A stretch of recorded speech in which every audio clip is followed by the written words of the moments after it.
नमस्कार, I hope आप लोग अच्छे होंगे। तो आज हम आप डिस्कस करने वाले हैं आपके साथ में पृथ्वी की गतियाँ, यानी जो रोटेशंस होती हैं, पृथ्वी की गतियाँ होती हैं वो कैसी होती है, उन्हीं के बारे में हम आज समझेंगे। तो गाइस चलिए वीडियो शुरू करते हैं। बट उससे पहले अगर आप चैनल पर नए हैं तो प्लीज़ चैनल को सब्सक्राइब कीजिए, वीडियो को लाइक कीजिए और अपना सपोर्ट यूँ ही दिखाते रहिए। आज चलिए समझते हैं। आज हम समझेंगे क्या क्या, घूर्णन समझेंगे, परिक्रमण समझेंगे, कक्षीय समतल के बारे में समझेंगे क्या होता है, और गाइस उससे भी खास बात दिन और रात कैसे होते हैं ये समझेंगे। बट उससे भी ज़्यादा इम्पॉर्टेंट चीज़ मैं आपको दे रहा हूँ, लीप वर्ष। गाइस ये क्या होता है, इसके बारे में हम लोग पूरा डिटेल में समझेंगे बहुत ही कम टाइम में। गाइस बहुत ही अच्छे से आपको समझ में आ जाएगा अगर आप पूरा वीडियो देखते हैं। तो पूरा क्लास देखा करिए गाइस, तभी आपको चीज़ें समझ में आएगी। क्योंकि संस्कृत की एक कहावत है, दुर्धिता विषम विद्या, यानी अधूरा ज्ञान विष के समान। तो आप पूरी क्लास देखिएगा, आपको अच्छे से समझ में आ जाएगा। चलिए स्टार्ट करते हैं। फर्स्ट ऑफ ऑल गाइस कि ये देखिए, ये हमारी पृथ्वी है गाइस। जैसी भी मैंने बनाई है, बना पाया हूँ मोटी मोटी, तो ये पृथ्वी है। ओके, तिरछा विरछा कैसे लिख रहा हूँ इस पर आप मैटर मत कीजिए, चीज़ें आपको समझ में आनी चाहिए क्लियरली। और प्रॉमिस है मेरा कि आपकी पृथ्वी की गति यहाँ से ख़त्म, यानी सॉरी ख़त्म ही होंगी, मतलब आप सिलेबस से ख़त्म हो जाएंगे, मतलब आप समझ जाएंगे। जैसे पृथ्वी की गतियाँ कभी नहीं ख़त्म हो सकती गाइस। ओके, तो जैसा कि आप जानते हैं पृथ्वी अपने अक्ष पर थोड़ा सा झुकी हुई है। अब कितना सा झुकी हुई है इसके बारे में हम लोग बात करते हैं। कितना झुकी हुई है, तो आप देखिए, तो ये है तिरछा सा झुकी हुई है। तो यहाँ पर जो हम पृथ्वी का कक्षीय समतल है, कक्षीय समतल क्या होता है कि अक्ष से अगर हम बीचों बीच लाइन से, तिरछा पृथ्वी तो झुकी हुई है ऐसे, लेकिन फिर भी अगर हम एक लाइन ड्रॉ करें ऐसे, तो उसी वो जो समतल बनता है, ये वाला जो समतल बना, ये वाला, इसी को पृथ्वी का कक्षीय समतल कहते हैं। तो ये चीज़ें आपकी क्लियर, यानी एक जो है आपका क्लियर, पृथ्वी का कक्षीय समतल क्लियर हो गया। ओके, तो ये हो गया पृथ्वी का कक्षीय समतल। अब पृथ्वी के कक्षीय समतल पर बीचों बीच में यदि एक लंब डालें हम, ये देखिए ये लंब लिखा है, आपको समझ में आ रहा है नहीं आ रहा है मुझे नहीं पता, दिख रहा है क्लियर कि नहीं? हाँ, लंब, ये लंबवत एक लंब डालें तो फिर लंब और ये जो अक्ष है, ये उत्तरी ध्रुव है गाइस, ये दक्षिणी ध्रुव है। ओके, तो लंब और ये जो कक्ष है उसके बीच में जो कोण बनेगा वो होगा 23.5 डिग्री गाइस। ओके, और ये पृथ्वी का कक्षीय जो समतल है उसके और ये जो त्रिध्रुव का कक्ष है, यानी कक्ष का जो लाइन है, एक काल्पनिक रेखा है, उसके बीच का अगर हम कोण देखेंगे ऐसे गाइस, तो ये 66.5 डिग्री पर है।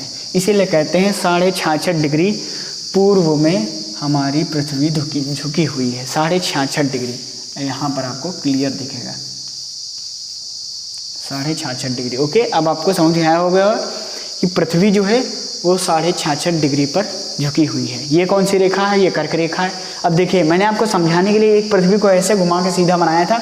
जब ये सीधा बनाया था तो ये वाला जो 23.5 डिग्री था, ये वाला कर्क रेखा 23.5 डिग्री पर थी, यही तो है 23.5 डिग्री। ये तो लंब काल्पनिक डाला गया है, ये भी काल्पनिक है। तो 23.5 डिग्री पर ये कर्क रेखा थी, तो ये जब घूम के यहाँ पर आ जाएगा तो ये भी 23.5 डिग्री मकर रेखा हो जाएगी, और ये बीच का विषुवत वृत्त। अब देखिए, मैंने ओरिजिनल शेप यहाँ पर आपको दिखाया पृथ्वी का, कि ओरिजिनली पृथ्वी जो है अपने अक्ष पर कैसे है। तो वो थोड़ा सा झुकी हुई है, इस वजह से मैंने आपको झुकी हुई बनाई है, तो आपको समझ में आ जाए। इसीलिए आपको ये तिरछा लाइनें, आई होप आप समझ गए होंगे। क्योंकि कंटिन्यूस अगर आप क्लास देखते हैं और हमारे साथ जुड़े रहते हैं तो आपको एक एक चीज़, चाहे ज्योग्राफी को हो, चाहे एग्रीकल्चर को हो, कोई भी आपका सब्जेक्ट हो, वो छूटेगा नहीं। 1 बाय 1 हम सारी क्लासेस लेने वाले हैं गाइस। ओके, तो गाइस जैसा कि आप देख सकते होंगे पसीना बहुत निकल रहा है, बहुत मेहनत लगती है। लाइट की व्यवस्था है नहीं यहाँ पर, जैसे तैसे हम बना पा रहे हैं, तो बहुत मेहनत लगती है गाइस। एक लाइक आपका तो बनता है गाइस, और सब्सक्राइब तो ज़रूर ही करिए, इसमें आपका भी फ़ायदा, मेरा भी फ़ायदा। पैसा कोई लगना नहीं, एक पैसा आपका कहीं लगना नहीं। जहाँ पर भी एक पैसा खर्च हो सब्सक्राइब करने में, वहीं से आप क्विट कर दीजिएगा। ओके, तो वन थिंग आपकी क्लियर हो गई। कक्षीय समतल क्या होता है? ये होता है कक्षीय समतल। क्यों होता है? क्योंकि जब हम ध्रुव का जो उत्तरी ध्रुव दक्षिणी ध्रुव के बीच में जो कक्ष है, अगर वो हम एक लाइन सीधी खींचें तो जो समतल बनेगा उसी को पृथ्वी का कक्षीय समतल कहेंगे। कक्षीय समतल क्यों? क्योंकि ये कक्ष है। ओके, अब हम बात करते हैं घूर्णन की। गाइस एक घूर्णन होता है, एक परिक्रमण होता है। अब दोनों में अंतर क्या होता है गाइस? फर्स्ट ऑफ ऑल ये चीज़ें आपको दे दें। घूर्णन क्या होता है गाइस? जब अपनी ही जगह पे बार बार कोई चीज़ घूमती है। जैसे मैं आपको घूम के बताती हूँ, वैसे गिरूंगा नहीं। ये देखिए, ये जो मैं कर रहा हूँ ये है घूर्णन। ओके, सॉरी, फिर से अपनी पोजीशन पे आ जाता हूँ। ये है घूर्णन। और अगर मैं ऐसे ऐसे ऐसे ऐसे किसी चीज़ की, जैसे ये सेंटर है, अगर हाँ ये बहुत अच्छे से आप समझेंगे, अगर ये ऐसे करे तो ये है घूर्णन। यानी पृथ्वी जो अपने ही अक्ष पर गाइस घूमती है तो वो होता है घूर्णन। आई होप ये चीज़ें आपकी क्लियर हो गई। घूर्णन क्या होता है? घूर्णन वह गति है जो पृथ्वी अपने ही अक्ष पर घूमती है। ओके, तो ये हो गया घूर्णन। ये घूर्णन समझ गए? अब मान लीजिए कि ये सूर्य है, ठीक है, सूर्य है। अब ये पृथ्वी है, तो पृथ्वी सूर्य का चक्कर लगाती है। ऐसे ये देखिए, ये चक्कर लगा रही है, तो ये चक्कर लगा रही है जो पृथ्वी सूर्य का, तो उस चक्र को कहेंगे परिक्रमण। ये चीज़ आपकी परिक्रमण भी क्लियर हो गई। ओके, तो परिक्रमण क्या है?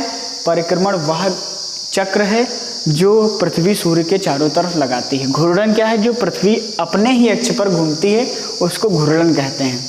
तो परिक्रमण कितने दिन में पूरा होता है, कितने टाइम में, और कितने टाइम में घूर्णन पूरा होता है, इसके बारे में हम जानकारी आपको पूर्ण रूपेण देंगे। आपको टेंशन लेने की कोई भी जरूरत नहीं है। तो जो घूर्णन है गाइस, वो जैसा कि आप जानते हैं 24 घंटे में गाइस पूरा होता है। 24 घंटे में। अब घंटा, डिग्री, मिनट वो सब मैं आपको पहले बता चुका हूँ, तो इस क्लास में क्लियर नहीं करेंगे। अगर आपको वो चीज़ देखनी है तो डिस्क्रिप्शन में या चैनल पे विजिट करके देख लीजिएगा। ओके, तो घूर्णन 24 घंटे में पूरा होता है। और एक घूर्णन को, यानी अपने ही अक्ष पर जो पृथ्वी यहाँ से यहाँ तक पूरा जब चक्कर लगा लेती, घूम लेती, तो उसी को 24 घंटा यानी दिन कहते हैं। तो यानी दिन रात कैसे होते हैं?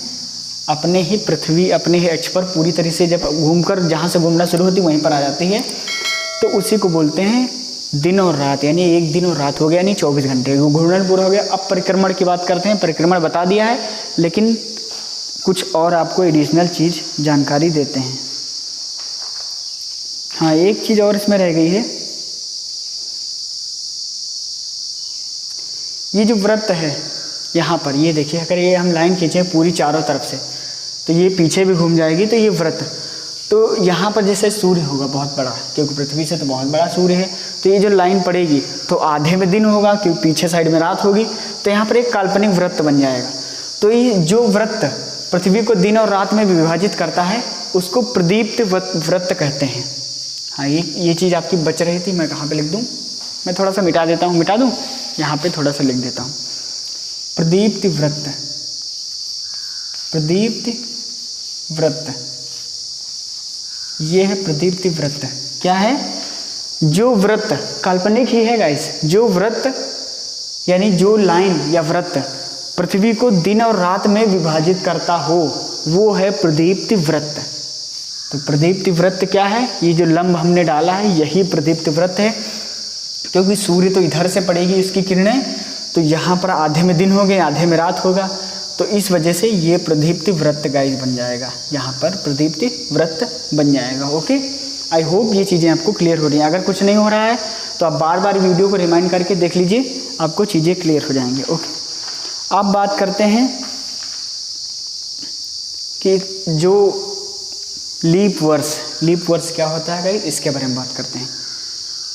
पृथ्वी जो सूर्य के चारों ओर चक्कर लगाती है, वो 365 सही 1/4 यानी 365 दिन में और 6 घंटे में, 1/4 यानी 6 घंटे में लगाती है। यहाँ पर मैं ये चीज़ें मिटा दूँ, कहाँ पर, यहाँ पर दिख रहा है आपको? ये चीज़ समझा दूँ, देखो 365 सही 1/4 दिन में। अब आप कहेंगे कि सर ये तो मुझे क्लियर समझ में नहीं आ रहा, 365 दिन तो समझ में आ रहा, लेकिन 1/4 दिन क्या है? 1/4 दिन का मतलब ये है गाइस कि एक दिन का चौथा पार्ट, 24 घंटे अपने होते हैं, समझिएगा ज़रा, 24 घंटे होते हैं अपने दिन में, यानी दिन और रात को मिला के 24 घंटे, 12-12 घंटे। तो 24 को हम अगर 1/4 यानी 4 से डिवाइड करें तो 4 छंग 24 यानी 6 घंटे निकल के आते हैं। यानी 24 घंटे का यानी एक दिन का चौथा पार्ट, 6 चौको 24 यानी 24 डिवाइडेड बाई 6, तो ये 6 चंगे 24, 6 चौको 24 यानी चौथा पार्ट क्या होगा, छठा घंटा। तो आप इसको ऐसे ना समझिए, ऐसे अगर आप कंफ्यूज हो रहे हैं तो 365 दिन प्लस 6 घंटे में पृथ्वी परिक्रमण पूरा करती है। परिक्रमण का मतलब है कि जो पृथ्वी सूर्य का चक्र है वो पूरा करती है, यानी सूर्य का चक्कर 365 दिन और 6 घंटे में पूरा करती है एक चक्कर, यानी एक परिक्रमण गाइस। ओके, घूर्णन, परिक्रमण, कच्छी समतल, दिन रात, लीप वर्ष बचा, ये सब चीज़ें क्लियर हो गई। तो 365 हम लोग अपनी सुविधा के लिए 365 दिन लेते हैं और 6 घंटों को छोड़ देते हैं। 6 घंटे कैलकुलेशन में नहीं आएंगे, बहुत दिक्कत हो जाएगी कैलकुलेशन से, तो उस वजह से 6 घंटे जो हैं वो हम छोड़ देते हैं। अब ये 6 घंटे का साहब छोड़ के जाएंगे कहाँ, तो ये मैं आपको बताता हूँ। आपको मैं बता रहा हूँ ज्योग्राफी या किसी भी सब्जेक्ट का बापू बना दूंगा। बापू क्या होता है, यानी गांधी जी, या बापू का मतलब एक बहुत बड़ा लेवल, तो वो बना दूंगा, आप टेंशन ना लीजिए। Okay okay. तो क्या होता है, 6 घंटे ये साहब जाएंगे कहाँ, तो मैं बताऊँगा आपको कि 6 घंटे जो हैं वो हर साल छोड़ेंगे। मान लीजिए एक साल छोड़े, ठीक, ये 6 घंटे, प्लस दूसरे साल छोड़े ये 6 घंटे, प्लस तीसरे साल छोड़े ये 6 घंटे, प्लस चौथे साल 6 घंटे छोड़ेंगे नहीं, वो जोड़ लेंगे तो 6 6 12 6 18 कितना इतने होता, हाँ 6 6 12 6 18 और 8 6 14 यानी 24। सॉरी मेरा जोड़ने का तरीका ऐसा ही है, तो मैं ऐसे ही जोड़ता हूँ, मैथ बहुत अच्छी नहीं है गाइस, ठीक है ना। तो ये 24 घंटे हो गए। अब 6 यानी चौथे साल, हर चौथे साल हम 6 घंटे हर साल छोड़ते जाते हैं, तो आने वाले हर चौथे साल हमको 24 घंटे मिल जाते हैं, यानी एक दिन रात, यानी एक दिन, अगर शॉर्ट फॉर्म में बोले एक दिन, सिंपल भाषा में, तो एक दिन मिल जाता है गाइस। तो वही एक दिन पृथ्वी जो फरवरी होती है गाइस वो 28 की होती है। तो हम लोग सोचते हैं यार सबके पास तो दिन मतलब भर के ही है, 30 और 31, 30 31 सबके पास, 28 दिन की फरवरी ही है। तो चौथे साल यानी हर चौथे साल हम पृथ्वी को एक दिन और दे देते हैं, एक दिन और दे देते हैं, तो हो जाता है 29 दिन की फरवरी, उसी को लीप वर्ष कहते हैं गाइस। आई होप ये चीज़ आपको क्लियर हो गई होगी गाइस। ये चीज़ अब आपके पास लीप वर्ष का तो मामला ही नहीं बचना चाहिए, इस लीप वर्ष तो ख़त्म आपका। हर चौथे साल लीप वर्ष आता है, क्यों आता है, क्योंकि पर ईयर हम लोग 6 घंटे छोड़ रहे हैं।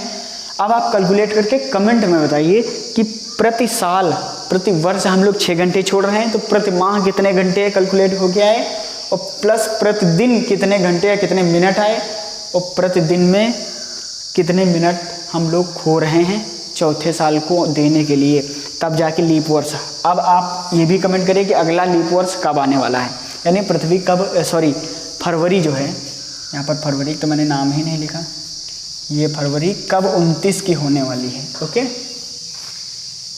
फरवरी जो है वो कब 29 की होने वाली है। तो आई होप पृथ्वी की जो गतियाँ हैं वो समझ में आ गई होंगी। घूर्णन क्या है, आप लोग जरा मेरे साथ एक बार समरी में रिमाइंड करते हैं। घूर्णन क्या है, जो पृथ्वी अपने ही कक्ष में ऐसे ऐसे करके घूमती है वो घूर्णन है।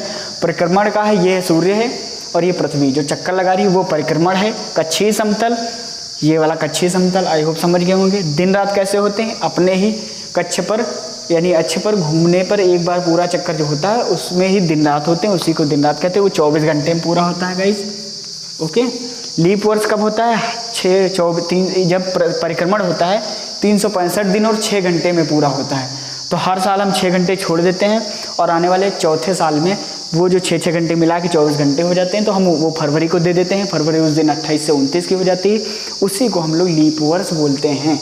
अभी तक आप जानते थे लीप वर्ष या नहीं जानते थे, कमेंट करके ज़रूर बताइए। अगर जानते होंगे तो बहुत अच्छी बात है, नहीं जानते हैं तो कम से कम एक धन्यवाद तो दे ही सकते हैं, नहीं दे सकते हैं तो बता दीजिए कम से कम कि हाँ आपको अब पता चला है। ओके गाइस, तो आई होप ये चीज़ें आपको क्लियर हो गई होंगी। तो थैंक्स फॉर वॉचिंग, और ऐसे ही ऑडियंस बनने के लिए बहुत बहुत धन्यवाद गाइस, और हमारी वीडियोस को इतना सपोर्ट, इतना प्यार देने के लिए बहुत बहुत धन्यवाद। तो मिलते हैं किसी नेक्स्ट वीडियो में किसी नेक्स्ट टॉपिक के साथ, तब तक के लिए नमस्कार, जय हिंद, वंदे मातरम।